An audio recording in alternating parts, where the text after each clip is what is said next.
শবে কদরের রাতের নামাজের কি নিয়ম? কয় রাকাত পড়বেন? প্রথম রাকাতে কোন সূরা পড়বেন, কতবার পড়বেন? দ্বিতীয় রাকাতে কোন সূরা পড়বেন, কত রাকাত পড়বেন? জানা আছে তো আপনাদের? জানা নাই? একজনও জানেন না? ইন্না লিল্লাহি ওয়া ইন্না ইলাইহি রাজিউন। হাজার হাজার মানুষের বিশাল সমাবেশ, আপনারা একজনও শবে কদর নামাজের নিয়ম জানেন না? এটা তো খুব খারাপ কথা ভাই, নিয়ম তো জানতে হবে। আচ্ছা আমি বলে দিচ্ছি। একটা দোয়া হাদিসে বর্ণিত হয়েছে, আম্মা জান আয়েশা রাদিয়াল্লাহু তাআলা আনহাকে নবী করিম সাল্লাল্লাহু আলাইহি সাল্লাম শিক্ষা দিয়েছেন, তুমি যদি লাইলাতুল কদর পাও তাহলে দোয়া করবা। কি দোয়া? ভাইরা আমার, কার রমজান এর রোজা কবুল হচ্ছে? এত কষ্ট করে আমরা রোজা রাখছি, এত কষ্ট করে আমাদের সিয়াম পালন করছি, কারগুলো কবুল হচ্ছে এটা বুঝার কিছু আলামত আছে। এর মধ্যে থেকে অন্যতম বড় আলামত হলো যদি রমজানের ইবাদত, রমজানের শিক্ষা এটা রমজান পরবর্তী জীবনে আমরা ধরে রাখতে পারি, এটা দ্বারা একটা সুধারণা, একটা আলামত অনুমান করা যায় যে রমজানের ইবাদত আমাদের হয়তো কবুল হয়েছে। কারণ কারোর যদি আগের ইবাদত কবুল হয়, সেই ইবাদতের ধারাবাহিকতা সে ধরে রাখতে পারে, ওইটা কন্টিনিউ সে করতে পারে। আর যদি আগেরটা কবুল না হয়, নতুন করে ইবাদতের তৌফিক হয় না। আল্লাহ রাব্বুল আলামিনের কাছে রমজান মাসে যদি আমরা রোনাজারি করে আগের গুনাহগুলোকে মাফ করাতে পারি এবং রমজানের শিক্ষা যদি আমরা ধারণ করে ধরে রাখতে পারি, তাহলে বোঝা যাবে যে আগে আমাদের রমজানের গুলো সব কবুল হয়েছে, আমাদের তওবা ইস্তিগফার আল্লাহ তাআলা কবুল করে নিয়েছেন। এই জন্য রমজানের পরেও আমাদের তাকওয়াকে ধরে রাখতে পেরেছি। ঈদের উৎসবের নামে আমরা হারামে গা ভাসাই নেই, আমরা ঈদ পরবর্তী জীবনে, রমজান পরবর্তী জীবনে আবার যেই সেই হয়ে যাই নেই। এটা দেখে বোঝা যাবে যে আমাদের রমজানের কষ্টগুলো সার্থক হয়েছে, আল্লাহ সেগুলো কবুল করেছেন। আমরা সেরকম চেষ্টা করব তো ইনশাআল্লাহ। ভাইরা আমার, রমজানের সবচেয়ে গুরুত্বপূর্ণ দিনগুলো, সবচেয়ে গুরুত্বপূর্ণ মুহূর্তগুলো কোনগুলো, রমজানের কোন সময়গুলো সবচেয়ে দামি, এটা বুঝতে আমাদের সমাজের বেশিরভাগ রোজাদার ভাইরা বোনেরা আমরা ভুল করে ফেলেছি। রমজানের সবচেয়ে গুরুত্বপূর্ণ সময়গুলো হলো রমজানের শেষের সময়গুলো, শেষের 10টা দিন। নবী করিম সাল্লাল্লাহু আলাইহি সাল্লাম তিনি রমজানের শেষ দশক আসলে, শেষ 10টা দিন শুরু করলে কি করতেন? 4টা কাজ করতেন। এক, আমাদের আয়েশা রাদিয়াল্লাহু আনহা বলেছেন, কানান নবী সাল্লাল্লাহু আলাইহি ওয়াসাল্লাম ইযা দাখালাল আশর, রমজানের শেষ 10 দিন যখন শুরু হতো, 20 রমজান যখন পার হয়ে যেত, 21 রমজান যখন শুরু হয়ে যেত, তখন থেকে তিনি কয়েকটা কাজ করতেন। তার প্রথমটি হলো কানা ইযা দাখালাল আশর আহইয়া লাইলা, রাতে আর ঘুমোতেন না। শেষ দশকের রাতে আর ঘুমোতেন না, সারা রাত জেগে ইবাদত করতেন।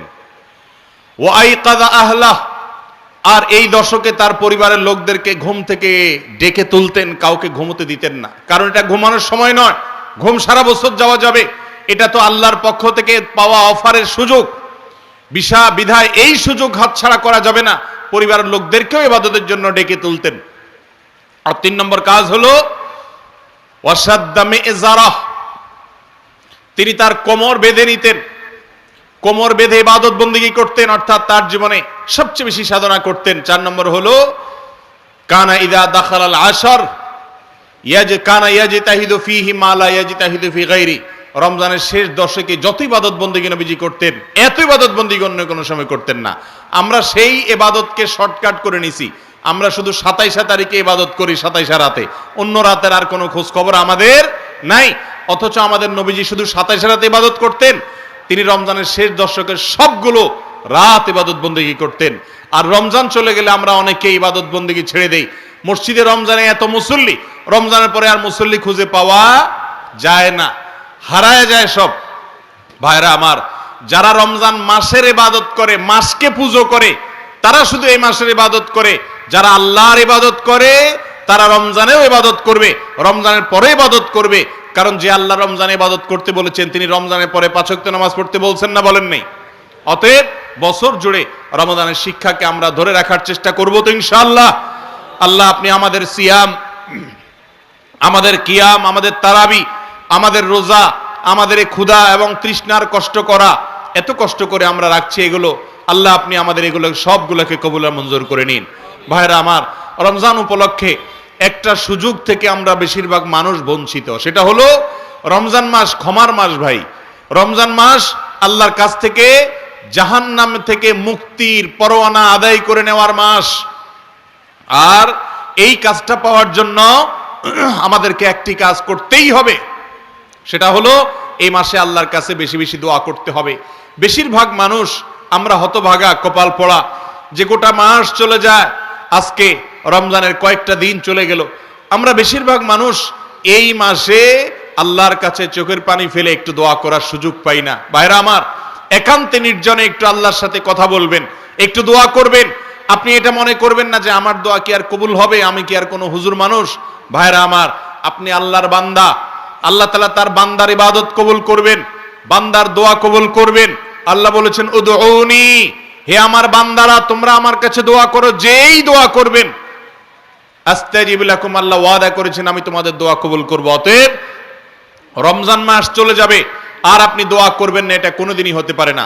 বিধায় এই মাস, গোটা মাস জুড়ে বেশি বেশি করে আল্লাহর কাছে দোয়া করব তো ইনশাআল্লাহ। আপনি কাজ করছেন ক্ষেত খামারে, আপনি মনে মনে আল্লাহর সাথে কথা বলেন, আল্লাহ আপনি এ মাসে কত মানুষকে মাফ করে দিবেন। আপনার নবীজির হাদিস থেকে আমরা জানছি যে প্রতি রাতে আপনি রমজানে অসংখ্য মানুষকে, বহু মানুষকে আপনি জাহান্নাম থেকে মুক্ত, জান্নাতি জান্নাতি ডিক্লেয়ার করে দেন, এই ঘোষণা দিয়ে দেন, আল্লাহ আমাকে একটু তাদের মধ্যে শামিল করে নেন। আপনি যদি আমাকে তাদের মধ্যে শামিল করেন, আপনার কোনো ক্ষতি হবে না, লস হবে না, আপনার কোনো অভাব বলতে কিছু নাই। আল্লাহ তো আপনি আমাকে মাফ করে দেন। আমি কত ভুল করেছি, কত অন্যায় করেছি, কত পাপ করেছি, কত অপরাধ করেছি, মালিক আপনি আমাকে মাফ করে দেন। এখনো নাকের ডগা নিঃশ্বাস আছে, এখনো মাপ চাইলে মাফ হবে, মরার পর আর মাপ চাইলে মাফ হবে না, কিয়ামতের দিন মাপ চাইলে মাফ হবে না, কবরে গিয়ে মাপ চাইলে আর মাফ হবে না, মাপের দরজা বন্ধ হয়ে যাবে। আল্লাহ এখনো তো আমার নিঃশ্বাস আছে, এখনো তো আমার প্রাণ আছে, এখনো তো আমি জীবিত আছি, আল্লাহ আপনি আমাকে মাফ করে দেন। আপনি ক্ষেত খামারে কাজ করছেন, মা বোনরা বাসা বাড়িতে কাজ করছেন, রান্না বাড়া করছেন, ইফতার প্রস্তুত করছেন, সাহারি প্রস্তুত করছেন, বাচ্চাদেরকে গোসল করাচ্ছেন, নিজে অন্য কোনো কাজ করছেন, এই কাজের ফাঁকে ফাঁকে আল্লাহর সাথে একটু কথা বলেন, মনে মনে বলেন, মুখে মুখে বলেন। ভাইরা আমার, কায় মনোবাক্যে একান্তে আল্লাহর ইবাদতের পথে আজকের যুগে সবচেয়ে বড় বাধা হলো আমাদের হাতে থাকা স্মার্টফোনগুলো, দামি মোবাইলগুলো। এগুলো হলো সবচেয়ে বড় শত্রু আমাদের। এগুলো একান্তে একটু আল্লাহর সাথে কথা বলতে দেয় না আমাদেরকে। আমাদের একান্ত সময়গুলো মোবাইল ফোন নিয়ে গেছে, স্মার্টফোন নিয়ে গেছে, সোশ্যাল মিডিয়া নিয়ে গেছে, ফেসবুক, ইউটিউব, টিকটক, লাইকি এগুলো নিয়ে গেছে। ভাইরা আমার, আমাদের নির্জনে একাকী সময়গুলো একটু আল্লাহর সাথে কথা বললে মনটা নির্ভার হবে, মনটা ফ্রেশ হবে, মনটা পবিত্র হবে, আপনি সফল হবেন, আপনি সাফল্যের চূড়ান্ত শিখরে যেতে পারবেন, আপনার রমজান মাস সফল হবে। ভাইরা আমার, এই জন্য আল্লাহর ওয়াস্তে মোবাইল ফোন, স্মার্টফোন এবং সোশ্যাল মিডিয়ার ব্যবহারকে নিয়ন্ত্রণ করতে শিখেন। আপনি ফেসবুক ব্যবহার করবেন, ফেসবুক যেন আপনাকে ব্যবহার করতে না পারে। আপনি ইউটিউব ব্যবহার করবেন, ইউটিউব যেন আপনাকে ব্যবহার করতে না পারে। আপনি সোশ্যাল মিডিয়া ব্যবহার করবেন, সোশ্যাল মিডিয়া যেন আপনাকে ব্যবহার করতে না পারে। আপনি দামি ফোন, স্মার্টফোন, আপনি সেগুলোকে নিয়ন্ত্রণ করবেন, ফোনে যেন আপনাকে নিয়ন্ত্রণ করতে না পারে। আপনি যদি অটোমেটিক হয়ে যান, ডাইরেক্ট হয়ে যান, দরকারে বেদরকারে সারাদিন শুধু মোবাইল হাতাইতে থাকেন, সারাদিন মোবাইল স্ক্রল করতে থাকেন, সারাদিন শুধুমাত্র একের পর এক ফেসবুক অ্যাপ খোলেন, অমুক অ্যাপ খোলেন, তমুক অ্যাপ খোলেন, কাজেও খোঁজেন, অকাজেও খোলেন, দিনের বেশিরভাগ সময় নষ্ট করেন, তাহলে মনে রাখবেন এই জীবনে আপনার কোনো অর্জন হবে না। আপনার এই নেশা আপনাকে ধ্বংস করবে, দুনিয়ার জীবনকে ধ্বংস করবে, আখিরাতকে ধ্বংস করবে। রমজানের শ্রেষ্ঠ সময় নিজেদেরকে এই সমস্ত বদভ্যাস থেকে সরিয়ে আনার জন্য, নিজেদেরকে নিয়ন্ত্রণ করা শেখানোর জন্য রোজা মানেই বিরত থাকা, রোজা মানেই হলো নিয়ন্ত্রণ করতে শিখা। অতএব আমরা মোবাইল ফোনকে নিয়ন্ত্রণ করতে শিখি, তাহলে একান্তে দোয়া করার সুযোগ হবে, একান্তে আল্লাহর সঙ্গে কথা বলার সুযোগ হবে। একান্ত বলতে আজকাল কিছু নাই, একান্ত সব সময়গুলো মোবাইল নিয়ে গেছে। টয়লেটের ভেতরে একান্ত থাকে, তখনও মোবাইল আমাদের হাতে থাকে। আমরা নির্জন কক্ষে থাকি, তখনও আমাদের হাতে মোবাইল থাকে। আমরা একা একা থাকি, তখনও আমাদের মোবাইল থাকে। ঘুমাইতে যাই শোয়ার সময়, নিরিবিলি কোনো কাজ নাই, তখনও মোবাইল হাতে থাকে। এই মোবাইল আমাদেরকে বন্দী করে ফেলেছে, এই মোবাইল আমাদেরকে নিয়ন্ত্রণ করে ফেলছে। ভাইরা আমার, এই মাসটা, একটা মাসের জন্য আপনার যদি সৎ সাহস থাকে, আপনার এই স্মার্টফোন হয় বন্ধ করে দেন, আর না হলে এই অ্যাপগুলো ডিলিট করে দেন, এবং নিজেকে নিয়ন্ত্রণ করা শিখেন। আবারও বলছি, রোজা মানেই হলো নিজেকে নিয়ন্ত্রণ করা শিখা। আপনি যদি ডাইরেক্ট হয়ে যান, দরকারে বেদরকারে মোবাইল ধরেই আপনি ফেসবুক, আপনি ইউটিউব হাতাচ্ছেন, দরকার ছাড়াও ঘন্টাকে ঘন্টা আপনি স্ক্রল করতেছেন উদ্দেশ্যহীনভাবে, তার মানে আপনি ডাইরেক্ট হয়ে গেছেন। আপনি এখন অসুস্থ হয়ে গেছেন, এই মোবাইলে আপনাকে চালাচ্ছে, মোবাইল আপনার ড্রাইভার হয়ে গেছে, ইঞ্জিন হয়ে গেছে, আপনি এখন বগি হয়ে গেছেন। বেশিরভাগ যুবকরা আমাদের সমাজে আজকাল তারা ইঞ্জিন না, তারা হলো বগি। তাদের ইঞ্জিন হলো এই মোবাইল ফোন, তাদের ইঞ্জিন হলো ফেসবুক, তাদের ইঞ্জিন হলো টিকটক, তাদের ইঞ্জিন হলো ইউটিউব। এগুলা তাদেরকে চালায়, যেদিকে টানে সেদিকে চলে, যেদিকে দৌড়ায় সেদিকে দৌড়ে, এবং এগুলার পিছু পিছু চলতে থাকে। সেইগুলোর মধ্যে বুঁদ হয়ে থাকে, বন্দী হয়ে গেছি আমরা। যেই বন্দিত্ব আমরা ফিল করছি না, অনুভব করছি না। নিজের মাকে সময় দেওয়ার সুযোগ নেই, নিজের স্ত্রীকে সময় দেওয়ার সুযোগ নেই, সন্তানকে আমরা সময় দিতে পারি না, অন্য সব কিছু বাদ দেন, নিজেকে সময় দিতে পারি না। আল্লাহর সাথে একটা মাস চলে যায়, কথা বলতে পারি না। ইফতারের আগেও মোবাইল টিপি, সাহরির আগেও মোবাইল টিপি, তারাবির ফাঁকে ফাঁকেও মোবাইল টিপি, অনবরত আমরা মোবাইল টিপতে থাকি। ভাইরা আমার, এই রোগটা আমাদের মধ্যে আজ প্রচন্ড ভাবে গ্রাস করে ফেলেছে কি ফেলেনি? অতএব এটার জন্য দরকার হলো নিজের সদ ইচ্ছা, যে আমি এটাকে নিয়ন্ত্রণ করতে শিখবো। আগে আপনি নিয়ত করেন যে আমি এটাকে নিয়ন্ত্রণ করব। নিয়ন্ত্রণ করবো তো ইনশাআল্লাহ। যদি আপনি নিয়ত শুরু করেন এবং চেষ্টা শুরু করেন, আল্লাহ আপনাকে সাহায্য করবেন। আপনি এখন থেকে কন্ট্রোল করেন যে আমি রমজান মাসে, ঠিক আছে, যদি মোবাইল টিপতেই হয় আমার, আমি এতটা থেকে এতটা টিপবো, এই টাইম থেকে এই টাইম টিপবো, এর বাইরে আমি খুলবই না।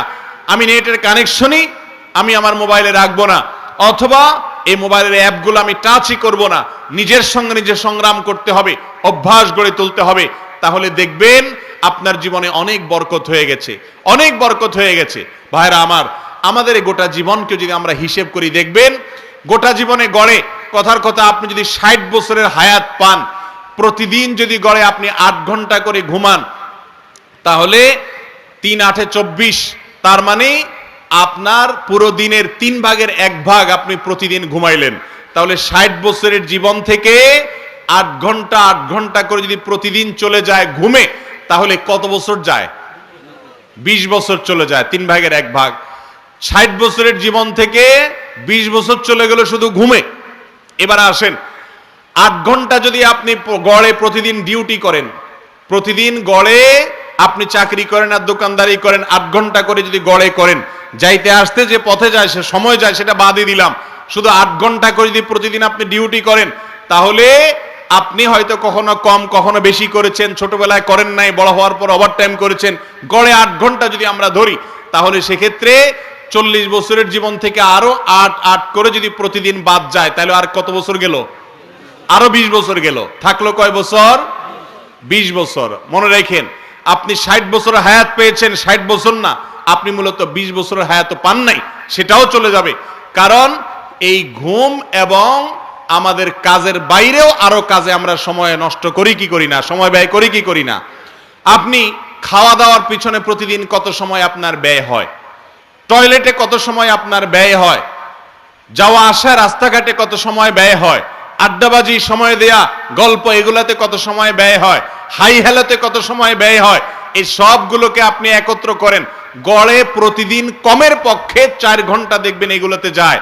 পথে আসা যাওয়া, আপনার খাওয়া দাওয়া, আপনার টয়লেট, গোসল, আপনার অন্যান্য ব্যক্তিগত কাজ, মোবাইল ফোনে কথাবার্তা বলা বা ডাইরেক্ট কথাবার্তা বলা, হাই হ্যালো করা, আড্ডাবাজি করা, যদি 4 ঘন্টাও যদি প্রতিদিন গড়ে বলেন, 4 ঘন্টার বেশি যায়, যদি 4 ঘন্টাও ধরেন, তাহলে সেক্ষেত্রে আপনার ওই 20 বছর থেকে আরো 10 বছর চলে গেল। আর থাকলো কত বছর? 10 বছর। ভালো করে বুঝেন, এই 10 বছরের কত বছর আপনার হাতে আছে। বিশেষ করে আজকের এই মোবাইল ফোন প্রজন্মের এই সময়টাতে যদি আমরা মোবাইল টিপার সময়টাও অ্যাড করি, প্রতিদিন গড়ে আপনি কত সময় মোবাইল টিপেন, এটা যদি কাউন্ট করেন এবং কাউন্ট করা যায়, হিসেব করে যদি বের করা হয়, আপনি দেখবেন আপনার জীবনে সব মিলিয়ে 60 বছরের মধ্যে 3-4 বছরও আপনি টিকাইতে পারতেছেন না। তাহলে এই 3-4 বছরও এইটুকুও যদি আল্লাহর ইবাদতে আপনি না কাটাইতে পারেন, কিয়ামতের ময়দানে কোন মুখে আল্লাহর কাছে জবাবদিহি করবেন? আল্লাহ যদি বলেন 60 বছর তোমাকে দিয়েছিলাম, তুমি 60 বছর থেকে মাত্র 5টা বছরও আমার জন্য নিবেদন করতে পারলা না, একান্তে আমার সাথে কথা বলতে পারলা না, বাকি সবগুলো তোমার হেলায় ফেলায় তুমি কাটিয়ে দিয়েছো, কি জবাব দেওয়ার আমাদের সুযোগ থাকবে ভাইরা আমার? এজন্য এই রমজান মাসে আসুন আমরা আর কিছু না পারি মোবাইল ফোন নিয়ন্ত্রণ করি, দেখবেন অনেক কাজ করতে পারবেন। মোবাইল নিয়ন্ত্রণ করতে পারলে আপনি দেখবেন দোয়া আসবে অটোমেটিক। আমাদের দোয়ার জন্য সবচেয়ে বড় বাধা হলো এই ফোন, কারণ এটা আমাদেরকে দোয়া করতে দেয় না। হয়তো আপনি দোয়া করবেন, ইফতারের আগে এখন প্রস্তুতি নিছেন, হঠাৎ করে দেখতেছেন মোবাইলে নোটিফিকেশনের আওয়াজ বেজে উঠছে, আপনার পোস্টে কিছু নতুন লাইক আসছে, কিছু কমেন্ট আসছে। আপনি খুলে সেগুলো দেখলেন, দেখে এখন চিন্তা করলেন এরকম একটা কমেন্টের জবাব না দিয়ে হয়, এবার দিলেন, আপনি জবাব দেওয়ার পিছনে লেগে গেলেন, শেষ আপনার দোয়া। ঠিক না বে ঠিক? ভাইরা আমার, এই মোবাইল ফোন থেকে আমাদের অর্জনের চাইতে ক্ষতি বেশি হচ্ছে। এটাকে যদি আমরা নিয়ন্ত্রণ করতে জানি তাহলে এটা আমাদের উপকারে আসবে, আর যদি নিয়ন্ত্রণ না করি, ডায়রিয়ার রোগী যেরকম টয়লেটে যাওয়া আসাটা তার হাতে না, তার ইচ্ছায় হয় না, ডাইরেক্ট হয়ে যায়, আমরাও মোবাইল ফোন আমাদের মন মতো সুবিধা মতো হাতাই না, মোবাইল ফোনে আমাদেরকে সারাদিন নাড়াচাড়া করে, আমরা সেরকম ডাইরেক্ট হয়ে গেছি। এই অসুস্থতা কাটায় ওঠা দরকার কি দরকার না বলেন? রমজানের চাইতে উত্তম কোনো সময় নাই। আসুন সংকল্প করি, কোন সব যুবকরা আছেন যারা নিয়ত করেছেন রমজানের বাকি দিনগুলোতে মোবাইল ফোনের ব্যবহারটাকে কন্ট্রোল করবেন, যে ঠিক আছে আমি প্রতিদিন জোহর থেকে আসর অথবা আসরের পরে 1 ঘন্টা অথবা রাতে আধা ঘন্টা আমি এই টাইমটাতে মোবাইল ব্যবহার করব, বাকি টাইম আমি মোবাইলে সোশ্যাল মিডিয়াতে ঢুকবো না। এরকম নিয়ন্ত্রণ করে নিজেকে একটা রুটিনের মধ্যে আনতে পারবো, এরকম নিয়ত যারা করেছেন একটু হাত তোলেন দেখি। আল্লাহ আপনি আমাদের সবার হাতগুলোকে কবুল আর মঞ্জুর করে নিন। আল্লাহ আমরা সবাই আজকাল মোবাইলে বন্দী, আল্লাহ আপনি আমাদেরকে মুক্ত হওয়ার তৌফিক দান করেন। আল্লাহ আমাদের জীবনটাকে প্রোডাক্টিভ হওয়ার তৌফিক দান করেন। আল্লাহ আমাদের জীবনকে প্রোডাক্টিভ জীবন তৌফিক দান করেন। আল্লাহ রমজানকে প্রোডাক্টিভ রমজান হিসাবে কাটানোর তৌফিক দান করেন। আয় আল্লাহ আমাদের জীবনকে আপনি সফল করে দেন। আল্লাহ আমাদের ছাত্র ভাইদেরকে সফলতা এনে দেন। আল্লাহ চাকরিজীবীদের সফলতা এনে দেন। আয় আল্লাহ আমাদের সার্বিক কাজে আপনি সফলতা এনে দেন। আল্লাহ আমরা হাত তুলে দোয়া করেছি, নিয়ত করেছি, আল্লাহ আপনি আমাদের সমস্ত নিয়তগুলো কবুল আর মঞ্জুর করে নেন। আল্লাহ মোবাইলের বন্দি দশা থেকে আপনি আমাদের সবাইকে নাজাত এবং মুক্তি নসিব করুন। শবে কদরের রাতের নামাজের কি নিয়ম? কয় রাকাত পড়বেন? প্রথম রাকাতে কোন সূরা পড়বেন, কতবার পড়বেন? দ্বিতীয় রাকাতে কোন সূরা পড়বেন, কত রাকাত পড়বেন? জানা আছে তো আপনাদের? জানা নাই? একজনও জানেন না? ইন্না লিল্লাহি ওয়া ইন্না ইলাইহি রাজিউন। হাজার হাজার মানুষের বিশাল সমাবেশ, আপনারা একজনের শবে কদর নামাজের নিয়ম জানেন না? এটা তো খুব খারাপ কথা ভাই, নিয়ম তো জানতে হবে। আচ্ছা আমি বলে দিচ্ছি, শবে কদরের নামাজের নিয়ম হলো অন্য যে কোনো নামাজ যেভাবে পড়েন শবে কদরের নামাজও একইভাবে পড়বেন। এই হলো শবে কদরের নামাজের নিয়ম। এমন কোনো কথা নাই যে শবে কদরের নামাজে প্রথম রাকাতে সূরা ফাতিহার পর অমুক সূরা এতবার পড়তে হবে, দ্বিতীয় রাকাতে ততবার পড়তে হবে, এরকম কোনো কথা কোরআন হাদিসে, এগুলা মন গড়া বিভিন্ন সিস্টেম, বিভিন্ন পদ্ধতির কথা, বিভিন্ন আপনার বাজারে নামাজ শিক্ষার বই নামে অনেক বই আছে, সব বই না, কিছু কিছু বই আছে, এসব বইতে শবে কদরের নামাজ এত রাকাত, প্রথম রাকাতের এই নিয়ম, দ্বিতীয় রাকাতের ওই নিয়ম, এরকম বিভিন্ন কথা বলা আছে। এগুলো সব ভিত্তিহীন, মন গড়া, এগুলো কোরআন হাদিসে নাই। কোরআন হাদিসে লাইলাতুল কদরে অন্য রাতের মতো আপনি নামাজ পড়বেন, একটু লম্বা সময় নিয়ে পড়বেন। যে কোনো রাতের নামাজ, তাহাজ্জুদের নামাজ লম্বা সময় নিয়ে পড়তে হয়, দীর্ঘ রাকাত, দীর্ঘ রুকু, দীর্ঘ সিজদা, আস্তে আস্তে তেলাওয়াত, আস্তে আস্তে তাসবিহ এবং সময় নিয়ে পড়বেন। 2 রাকাত করে পড়বেন। যে কোনো সূরা দিয়ে পড়তে পারেন, একবার পড়বেন না 2বার পড়বেন, সূরা ফাতিহার পরে সূরা, এটা আপনার ব্যাপার, কোনো সূরা নির্ধারিত না। আপনি লাইলাতুল কদরের একটা জিনিস নির্ধারিত, সেটা হলো একটা দোয়া হাদিসে বর্ণিত হয়েছে, আম্মা জানা আয়েশা রাদিয়াল্লাহু তাআলা আনহাকে নবী করিম সাল্লাল্লাহু আলাইহি সাল্লাম শিক্ষা দিয়েছেন, তুমি যদি লাইলাতুল কদর পাও তাহলে দোয়া করবা। কি দোয়া? আল্লাহুম্মা ইন্নাকা আফুউন তুহিব্বুল আফওয়া ফাআফু আন্নী। আল্লাহ আপনি ক্ষমাশীল, ক্ষমা করতে ভালোবাসেন, অতএব আমাকে ক্ষমা করে দেন।